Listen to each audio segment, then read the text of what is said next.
And then we trained a simple machine learning algorithm, an AI, if you will, developed by Andy Beck of Harvard University.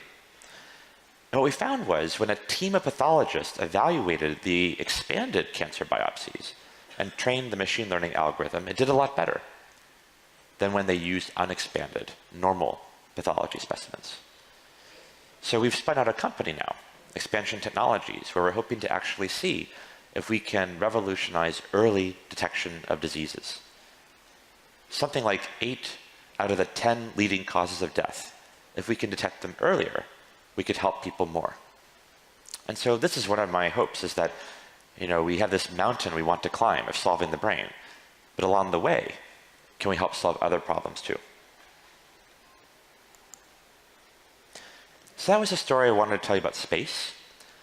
And in the last half of this little presentation, I want to tell you about time.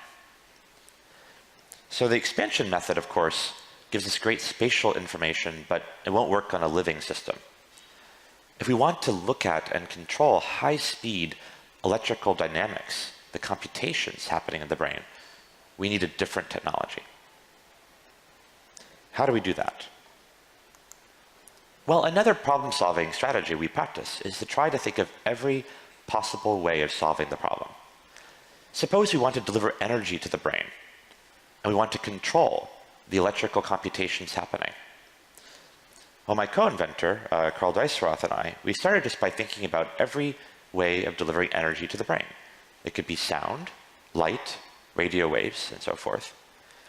And we decided at the end that if you could use light, it would be the most precise, because light can be aimed at things very precisely, and of course, it's as fast as anything ever gets.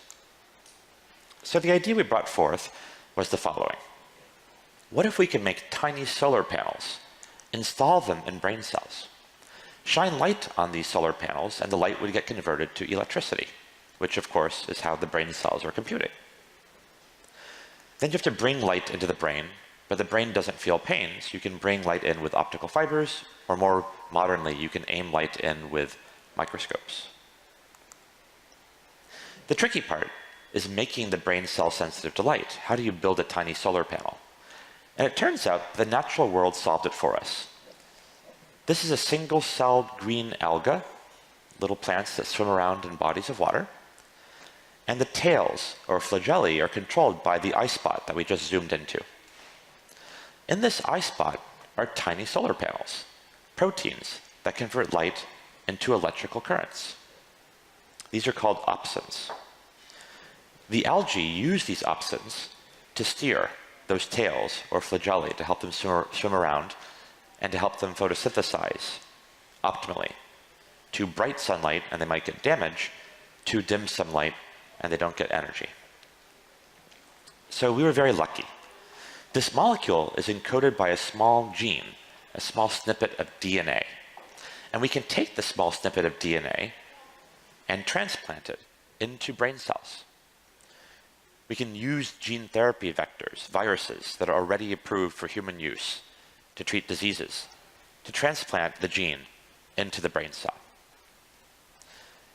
Now, brain cells are very delicate, and as we already talked about, they're extremely demanding. They have a high speed of operation.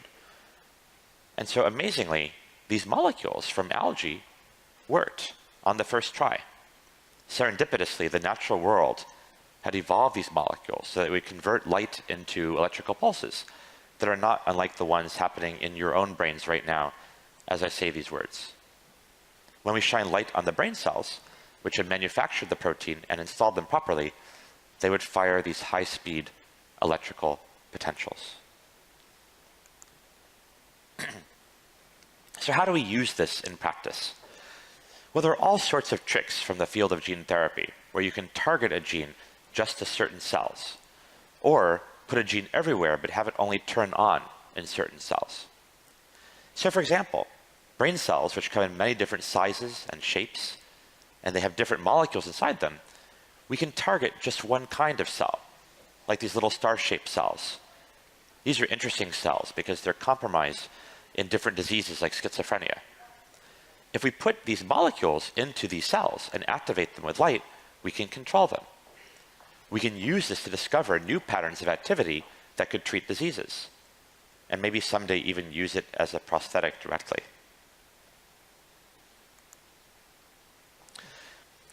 In the coming years, I think the best use of this technology is a three-stage way of discovering new therapies. We invent the technology, which we call optogenetics, opto for light, and genetics because a small snippet of DNA could do the trick. And then we give it to hundreds and hundreds of other research groups and universities and companies who make discoveries with these technologies. And then finally, we design a technique that can have practical implications for human health. I'll give you an example. After we invented this technology, a group at MIT, led by Professor Liwei Tsai, used our technique to drive the brain at a special frequency, 40 times a second, 40 hertz. Now, 40 hertz is a magical number in neuroscience. This is the frequency that goes up in the brain when you pay attention to something, for example. And in Alzheimer's patients, this frequency of brain activity, which you can pick up through EEG electrodes on the scalp, goes down. So we decided, or I should say Liwei's team, with our help, decided to try to drive the brain, and they used Alzheimer's model mice. These are mice genetically engineered to have the same kinds of genes that humans have that could cause Alzheimer's disease. And they used our tools, the gene therapy vectors with our DNA, and they used a laser with an optical fiber to deliver light into the brain. And they drove the brains of these Alzheimer's model mice at 40 times a second. So amazingly, that frequency could turn on the brain's immune system, so-called microglial cells. And they went around and started cleaning up the debris, the garbage that accumulates in the brain in Alzheimer's. We then collaborated with an anesthesiologist, Emery Brown, who suggested, why don't our teams try to drive these patterns of activity using our senses? You know, no gene therapy, no optical fibers. Could you basically watch a movie and have it help somebody with Alzheimer's disease?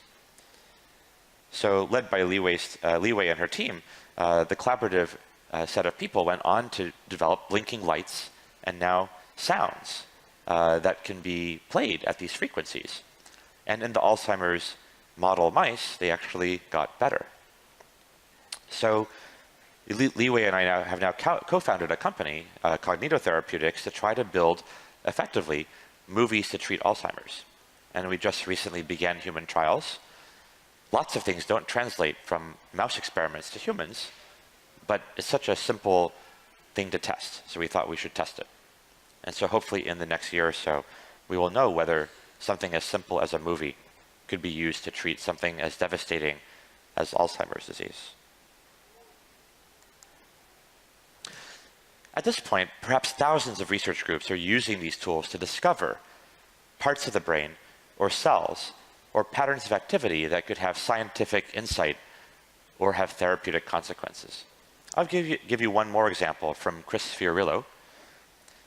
He is an expert in addiction and learning, and he wanted to study dopamine neurons.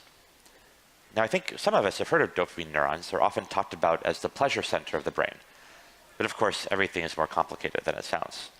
These cells are involved with learning and addiction, and some of these cells are compromised in patients with Parkinson's disease. So Chris asked, if you activate these cells with a brief pulse of light, what do they really do? He devised a very simple behavioral experiment, again using mice. So if mice go to one point in a box and poke their nose into a little sensor, they will get a pulse of blue light from a laser aimed at these dopamine neurons. And the dopamine neurons were made sensitive to blue light using a similar gene therapy vector like I talked about earlier. If they go to another point in this box, then nothing happens. And so here's the result. The mouse pokes its nose, gets a pulse of blue light. I think you can see it going down the optical fiber. Does it again, gets another pulse of blue light. And so basically the mouse is working for light. So this experiment allows you to prove that activating these cells is enough to make the brain do more of what it was just doing, at least in this context. And so now many people are looking at these cells and other cells and trying to learn, what do you need to do to address addiction? or other devastating conditions.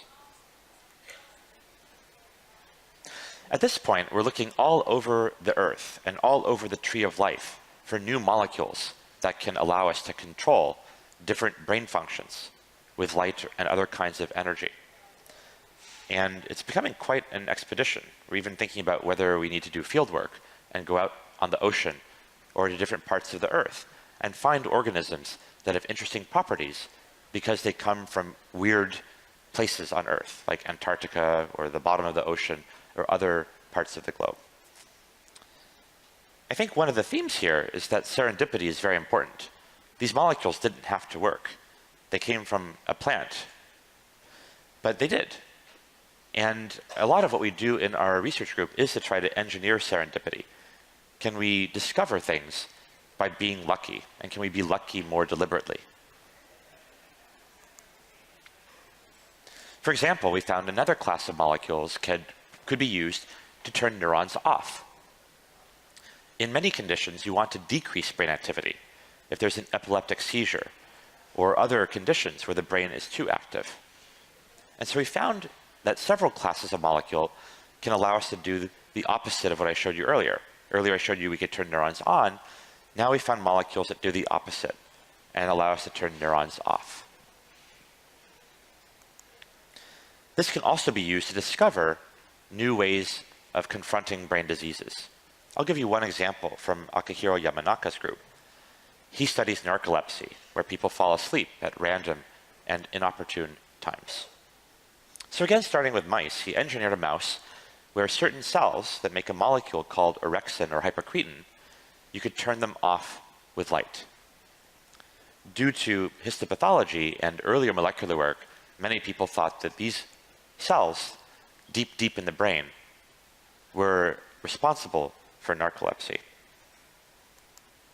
They implanted an optical fiber connected to a laser and aimed the optical fiber at these cells. And you can see the result here. The mice all start out awake, and then where the orange bar is, they activate the laser and turn off these cells. And they all fall asleep right away. And then you turn the laser off, and they wake back up. So using these tools, you can really pinpoint where in the brain and how in the brain a disease process might be occurring. And now maybe these should be targeted for new therapeutics. Now, one of the areas they're working on right now is to try to figure out how can we drive the brain non-invasively. With the Alzheimer's project led by Liwei, we kind of got lucky. Movies could be used to engage the brain with this pattern of activity. And optogenetics is great for discovering patterns of brain activity, but being invasive, it might not be as deployable into the human condition. So we decided to try to figure out, could we actually invent a non-invasive way that would have some of the precision that we desired from technologies like optogenetics, but more generality than what you could get with just a movie. And so we discovered something interesting about the brain. The brain sort of acts like an old-fashioned AM radio. So with an AM radio, you beam a radio wave across a city, and then the receiver can extract the voice or the music. And it turns out the brain cells have a similar property. For the technical aficionados, it's a property called nonlinear low-pass filtering. But anyway, what that means is you can apply high frequencies outside the brain, and the brain will ignore them, the same way that we don't notice the radio waves going across the city. But where these waves overlap and intersect, what happens in the brain seems to be something very similar to what the AM radio does. It extracts the low frequency component. So the blue and the black arrows are two fields that are high frequency. Where they overlap, we can extract the difference, which can be a low frequency. And so what we found is we can use this technology to focus the effects of electric fields deep in the brain. And this is an example here, again starting with mice, but now we've also begun some human trials, where we can activate a deep target in the brain, which lights up in green. This is called the hippocampus. But the overlying areas, called the cortex, they're not affected. So we hope we can now really focus the effects of electricity deep in the brain. What if we could use this to activate circuits in the human brain that could cause the recall